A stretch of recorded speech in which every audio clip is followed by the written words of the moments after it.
Okay, for today's video mga ka-farmers, meron naman tayong bagong mga alaga.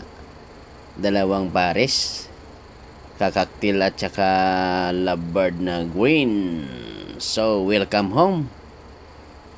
Yan po ang alaga ng aking kambal na anak guys, na puro lalaki. Binigyan ko sila ng pagkakalibangan nila kasi puro lang laro sa cellphone, ML. Halos araw-araw na lang. Kaya binigyan ko sila ng pagkakalibangan nila para hindi lang maano sa paglalaro. So yan guys,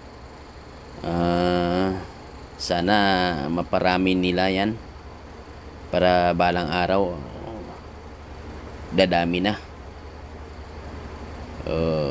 So napakaganda pawala sa stress.